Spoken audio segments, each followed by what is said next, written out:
Jadi teman-teman, proklamasi kemerdekaan Indonesia yaitu pada tanggal 17 Agustus 1945 merupakan puncak perjuangan bangsa yang dipicu kekalahan Jepang dari sekutu dan desakan golongan muda. Dirumuskan di Rumah Laksamana Maeda oleh Soekarno-Hatta, Subarjo, dan teks proklamasi dibacakan di Pegangsaan Timur 56 menandai berdirinya negara Indonesia. Oke teman-teman, ada pun poin-poin penting dari materi proklamasi kemerdekaan Indonesia ini. Yang pertama yaitu latar belakang dan situasi kekalahan Jepang. Nah teman-teman, pada tanggal 14 Agustus 1945, Jepang menyerah tanpa syarat kepada sekutu yang menyebabkan vacuum of power atau kekosongan kekuasaan di Indonesia. Selain itu, perbedaan pendapat. Nah, golongan muda atau Sukarni, Bikana, dan lain-lain sebagainya mendesak kemerdekaan segera, sedangkan golongan tua yaitu Soekarno dan Hatta ingin memulai PPKI agar tidak terjadi pertumpahan darah. Nah, poin yang kedua yaitu peristiwa Rengas Dengklok. Nah, pada tanggal 16 Agustus 1945, golongan muda membawa Soekarno dan Hatta ke Rengas Dengklok untuk menjauhkan mereka dari pengaruh Jepang. Tujuannya yaitu memaksa percepatan proklamasi. Yang ketiga yaitu perumusan teks proklamasi. Nah teman-teman, perumusan teks proklamasi yang tempatnya itu yaitu di Rumah Laksamana Maeda di Jalan Imam Bonjol nomor 1. Selain tempat ada juga perumus yaitu Soekarno, Muhammad Hatta, dan Ahmad Soebarjo. Adapun isi dari teks proklamasi yaitu kalimat pertama yaitu ide Subarjo menyatakan kemerdekaan. Kalimat kedua, ide Hatta tentang pemindahan kekuasaan. Adapun pengetiknya yaitu Sayuti Melik dengan perubahan kata tempo jadi tempo dan wakil-wakil bangsa jadi atas nama bangsa dan penulisan tanggal. Poin yang keempat, pembacaan proklamasi. Nah, waktu pembacaan proklamasi yaitu pada hari Jumat, tanggal 17 Agustus 1945 pukul 10 WIB. Tempatnya yaitu di Jalan Pegangsaan Timur nomor 56 Jakarta. Pengibaran bendera yaitu oleh Latief Hendra Ningrat, Suhud, dan SK Timurti dan bendera dijahit oleh Fatmawati. Poin yang kelima yaitu tokoh penting. Tokoh pentingnya yaitu Soekarno dan Hatta, yaitu proklamator, Ahmad Soebarjo yaitu tokoh golongan tua yang menjembatani golongan muda dan Soekarno. Sayuti Melik, pengetik teks proklamasi, Laksamana Maeda yaitu perwira Jepang yang memfasilitasi rumahnya. Adapun poin yang keenam yaitu makna proklamasi. Nah, teman-teman, makna proklamasi yang pertama yaitu politik. Nah, politik Indonesia menjadi negara merdeka dan berdaulat.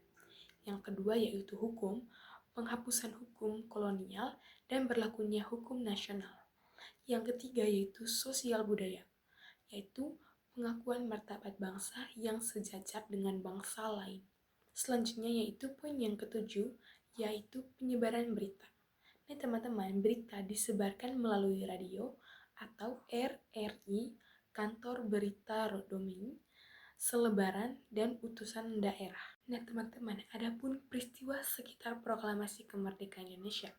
Nah, peristiwa sekitar proklamasi kemerdekaan Indonesia yaitu pada Agustus 1945 yang ditandai oleh kekalahan Jepang, kekosongan kekuasaan, dan desakan golongan muda.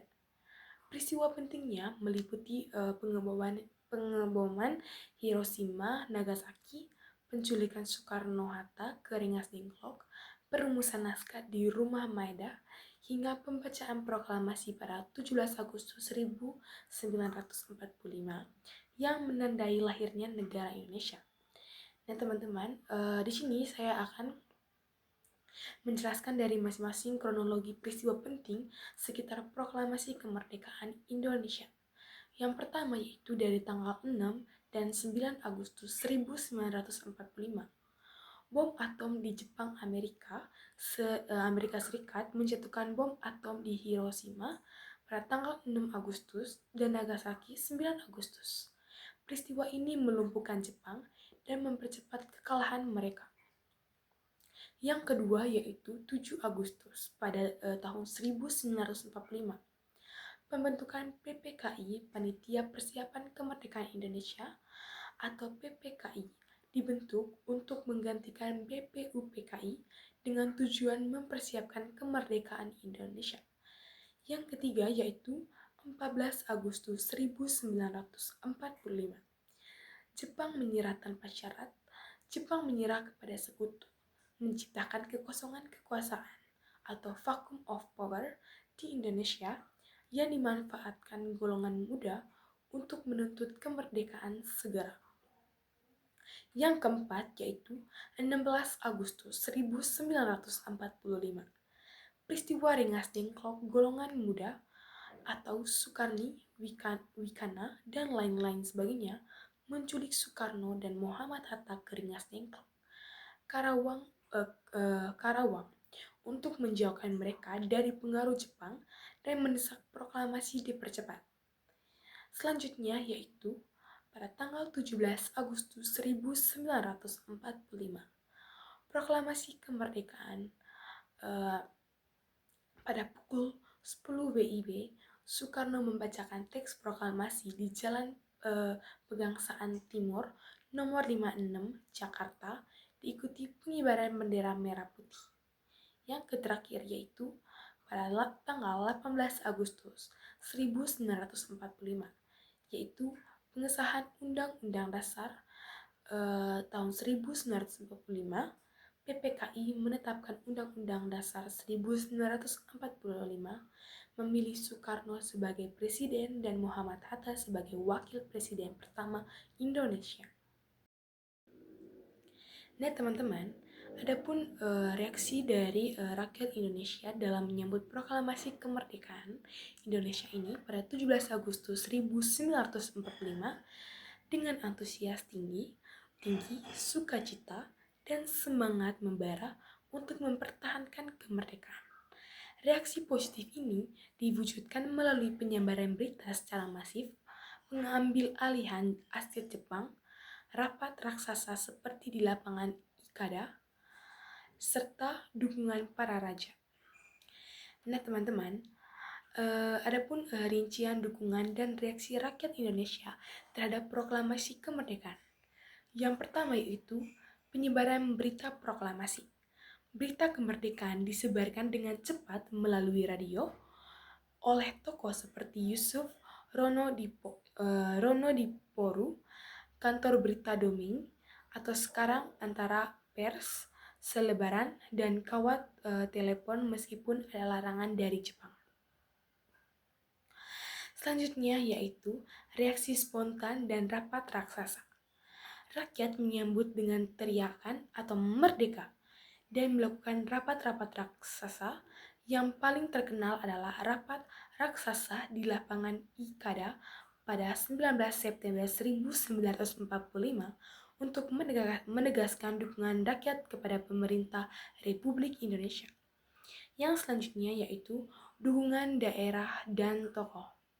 Tokoh-tokoh daerah seperti Sultan Hamengkubuwono dari Yogyakarta menyatakan dukungan penuh dan menyatakan Kesultanan Yogyakarta bagian dari Republik Indonesia. Selanjutnya yaitu pembentukan Komite Van Aksi. Kelompok pemuda dan pejuang membentuk komite untuk menggerakkan massa, menyebarkan pamflet, dan aksi mendukung proklamasi. Contohnya yaitu Komite Van Aksi yang dibentuk oleh Soekarni dan Adam Malik. Selanjutnya itu insiden bendera.